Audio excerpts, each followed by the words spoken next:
Hello, everybody. It is great to be here one more time today. And my name is Gary Fowler, and I am the CEO, president, and founder of GSD Get You Done Venture Studios, a premier AI and quantum venture studio located in the heart, yes, the heart of Silicon Valley, Palo Alto, California.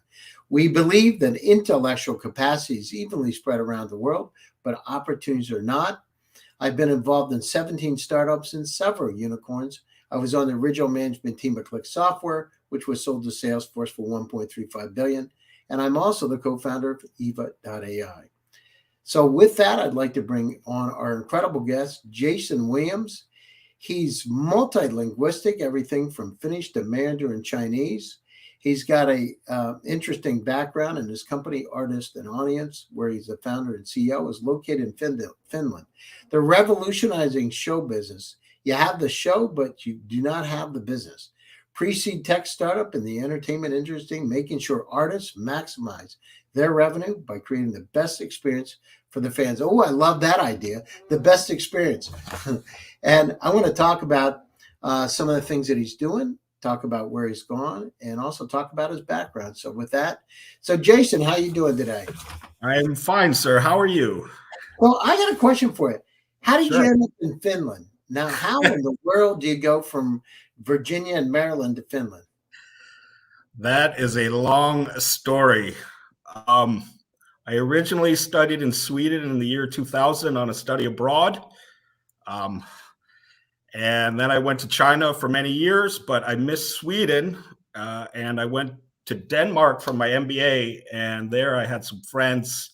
And I went over to Finland. And actually, I found out I had a daughter that I didn't know about that was almost 5 in Finland in 2015, and it changed my life. So here we are. Well, there you go. Now, was that your girlfriend from Sweden? It was a lady friend that I knew in Finland for a couple of years, and that's another long story, but we only have I gotta tell you, you got some really good stories. Now, yeah. Why in the world did you want to go back to Sweden? That was door number one. Well, I just loved Sweden back then, and it just made me feel at home. But the best MBA program in Northern Europe was in Denmark. So that's where I went. And then in China, I actually had in Shanghai, I had some friends from Finland and an ex-girlfriend. And then that drove me over to Finland. And the rest is history, as we say. Wow. So now, how was it living in China? I went there first in July 2000, and it was a different world back then. I mean, it was the Wild West. I mean, there were still, horses going down the street, and, you could do anything you wanted. Business-wise, it was amazing. The opportunity, if you want to start any kind of business, it was there. Things were cheap. So it really gave me the entrepreneurial spirit. So I kind of went for the culture. I studied Chinese in college. And then I stayed for the opportunity, and 14 and a half years in mainland Hong Kong, almost 5 years in Hong Kong. Now, I got a question for you. You became an English teacher in China? Well, that was my college, what I did when I graduated from college. I had a friend there, and I love studying there, but like you have to start, right? When you graduate from college, how do you get in the door in China? So I had an opportunity to teach English 24 hours a week. I taught all over Xi'an, Changshu, and Jinan, from little kids that are 5 years old up to adults. Yeah, so like back then, for anyone trying to move into China, the first step in the door is to teach English. Wow, and what about now? Has it changed? It's a sensitive topic now. Yeah, it's changed a lot. A lot of the English teachers have left. I've heard now that they're pushing Russian in China, and they're getting rid of a lot of the English schools.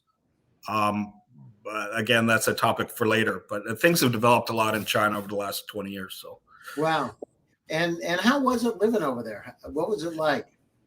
In the old days, if you're in your 20s, it was great. It was cheap. My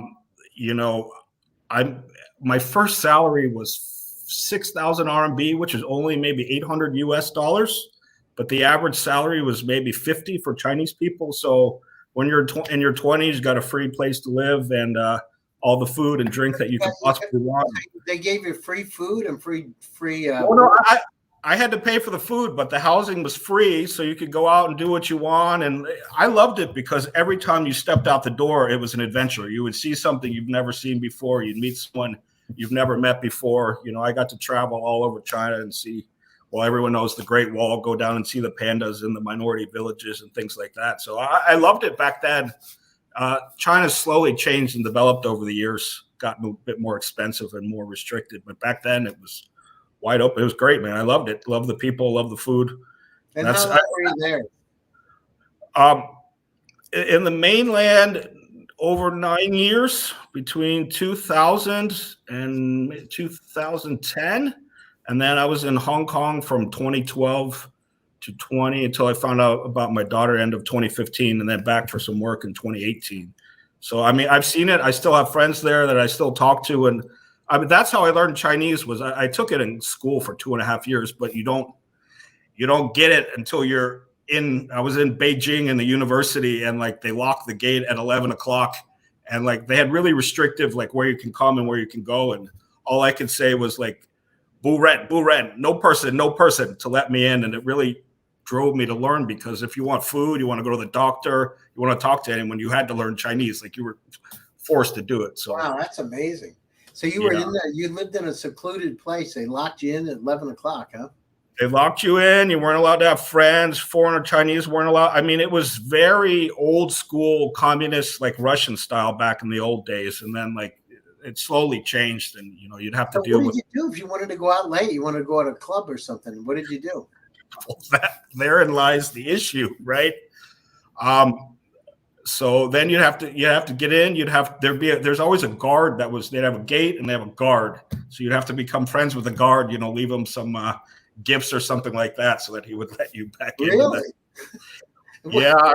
You have to leave gifts, so you have to tip him on the way in, huh? Right. Well, he'd be asleep in his little guard thing, so he wouldn't really want you to wake him up. So you'd have to be really nice to the guy, or you'd be in some trouble. Oh my gosh, that's amazing! And did you have? How long were you there? Well,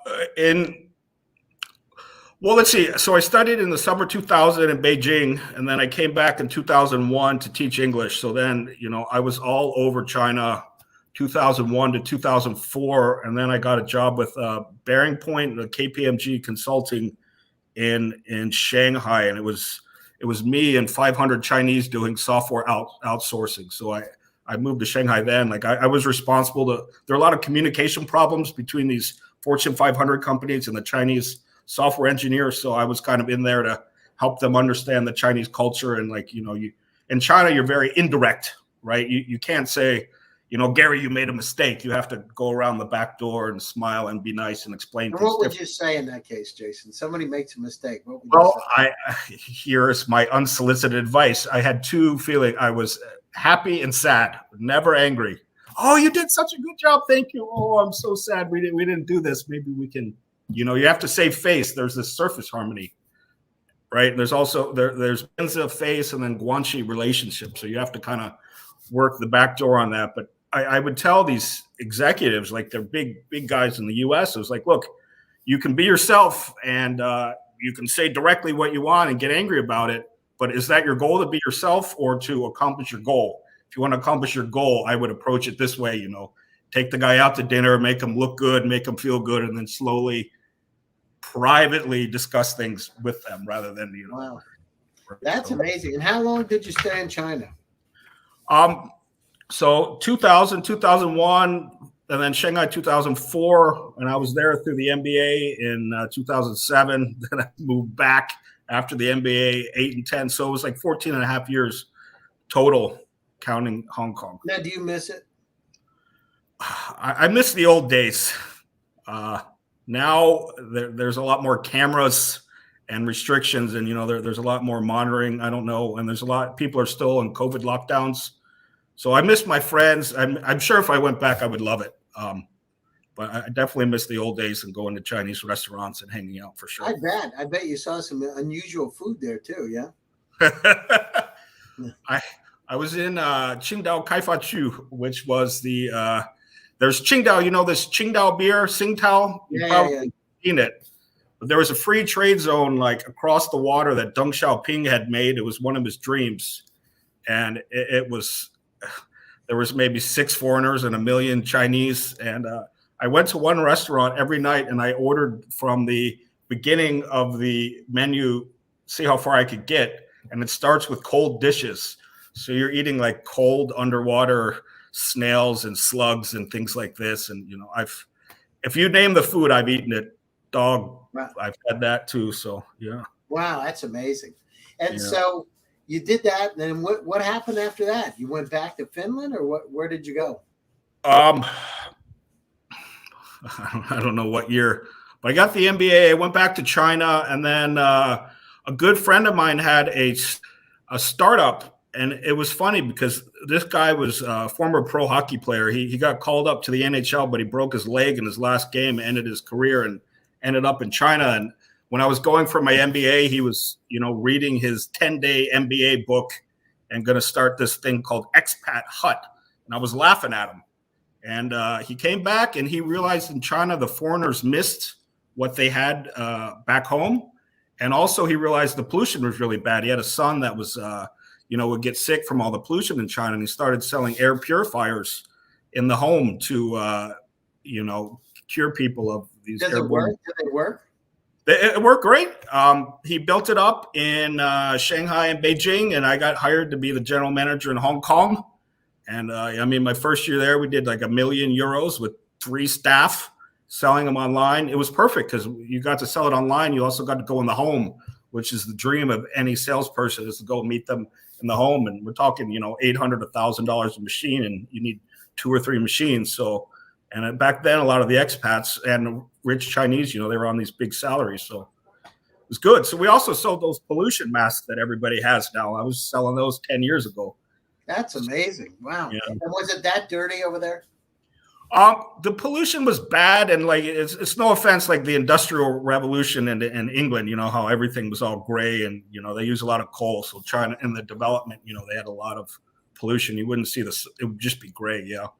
So it was. I don't know the status these days, but at the time, big thing. You were there, and then when did you go back over to Finland? When did you move back over there?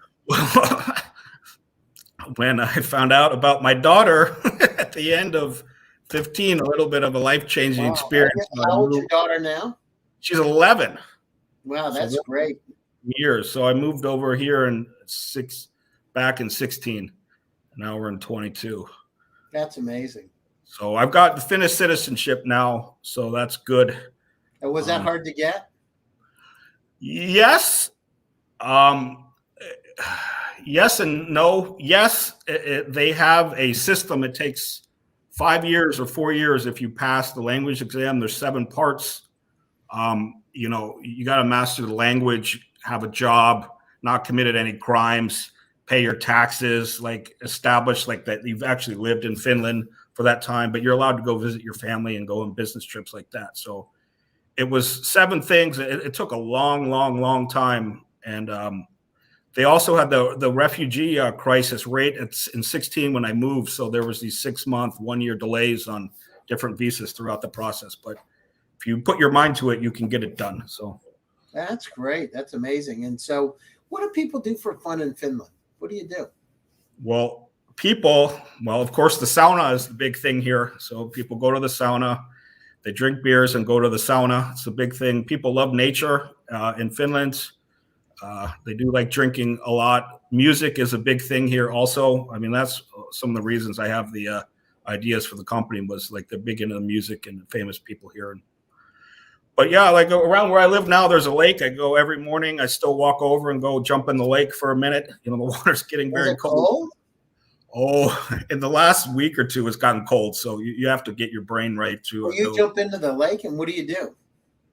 Well, for me, I don't swim. I like, it's called avanto in the winter. It's like the hole in the ice, So you like that, going into the hole in the ice?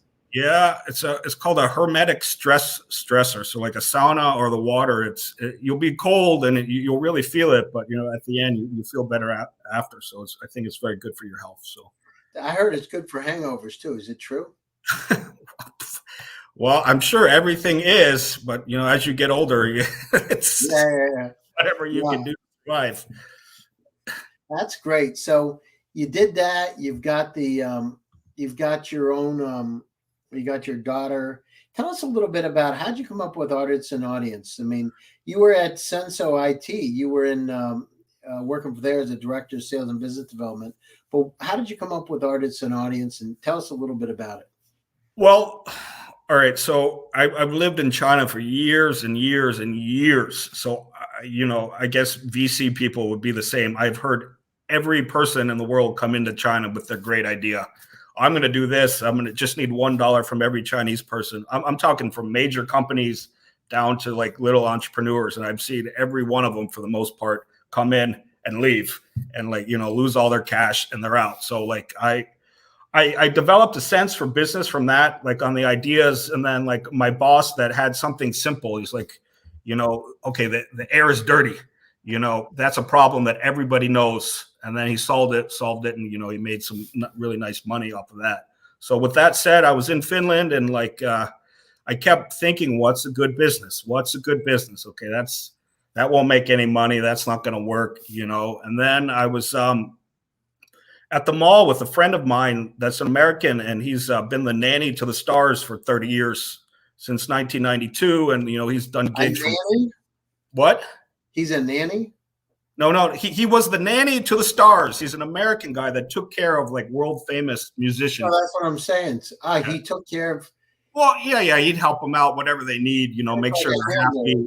Right? Yeah, so that was the nanny, right? Frank Sinatra's been on tour with Guns N' Roses and Def Leppard and boy, that must be an interesting job, right? Right.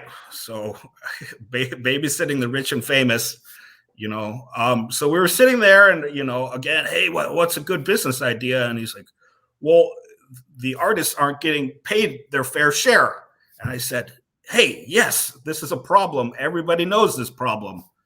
And then the first idea was, okay, we'll put Spotify out of business. And then, you think about that for a half hour and you're like, okay, that's not a great idea. So then I was like, well, the thing is now it's not the music. It's that people want this direct connection. They want this VIP backstage feel. And he goes, yeah, I've seen Gene Simmons backstage, for 500 euros, you get an autograph, take a picture, next person, he walks out with 25,000. And I've seen, Def Leppard put on eBay, 25,000 for one dinner. And I was like, yeah, people want this feeling. And then, so that was one piece that, people want the connection. And I said, I bet people will pay money to hear happy birthday from the artist. And this was before Cameo, if you know that. Like, I think it's getting bigger now. Cameo. I did it with the guy that played Greg Brady. Well, there you go. Brady Bunch. So, I had him do a birthday wish. I knew it. See, so I had that thought before Cameo came out. I said, people will pay for that. You should have done it. Well, where were you in 2019 when I thought of it? Come on, we can help. So, but then like taking it forward, I said, okay, so they want this direct connection. Two, I said, Def Leppard is putting their $25,000 dinners on eBay. I was like, what? I was like, they don't have a better system to like pull in all their different sales funnels into one place. So like, what if we're able to scrape their data into one place or be able to pull all of their, like for me, if someone listens to a song, it's a lead to a sale. Like if you think about it like that, or someone clicks like on the fan post of the band, it's a lead. So if we can pull those into one place, have a direct connection. Oh, Gary, wow, thank you so much for liking my music. You're such a great fellow. We want to get an opportunity of a lifetime. Right. And then I said, we need like a simple person. Yeah. Well, that's what people want. Right. Yeah. And then, so I said, I don't know if you've used CRMs in your life, but I have as a sales and business guy, I know CRMs.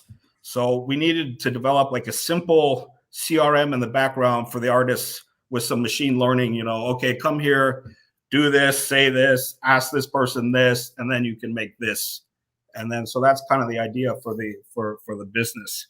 Wow.